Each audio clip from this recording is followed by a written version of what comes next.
խաղաղություն կարող է լինել, երբ դու պահանջատեր լինես,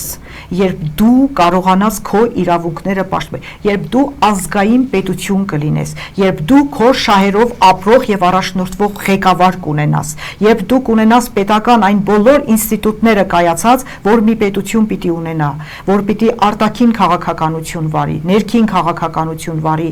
միջազգային քաղաքականություն վարի, այսինքն քո հարևան երկրների, թշնամի երկրների, դաշնակից երկրների հետ անունը դնենք այսպես абստրակտ խաղաղություն, ժողովրդին դնենք խեղճ ու կրակ վիճակի մեջ, հետո ասենք ես խաղաղության մունետիկ եմ։ Բոլորիս հոգիներում խաղաղությունն է խլել ու անխաղաղություն է բերել, այդ ինչպես է խաղաղություն բերում մեր երկրում։ Բոլորիս հոգիների մեջ նա դրել է անխաղաղություն եւ ինչպես պետք է բերի, խաբելով, դա անհնար է։ Ես կուզենայի այս առիթից օգտվել, որ ասել, կուզեք նորից Արմին Վեգների շատ խոհական եւ փիլիսոփայական մտքով ասեմ մեր տարածաշրջանում ինչպես է հնարավոր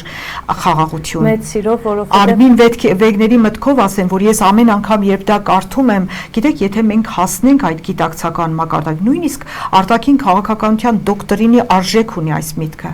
Ասում է աշխարհում չի կարող խաղաղություն լինել, եթե հայկական հարցը չի լուծվել, եթե այս ժողովուրդը իր ինքնությունը չի գտել, որ նա ձեռք է բերել իր անլուր տառապանքների գնով։ Լոզարի կոնֆերանսում էլ հայկական հարցը չլուծվելով, սա շարունակական տառապանք է հայ ժողովրդի համար եւ վտանգ է ամբողջ աշխարհի խաղաղության համար, ոչ միայն հիմա այս պահի, այլ գալիք 100 տարի համար, ասում է։ Տեսեք, Ահավասիկ 100 տարի առաջ է գրել։ Ուղիղ այս աշխատանքը գրել է 100 տարի առաջ, ասում է։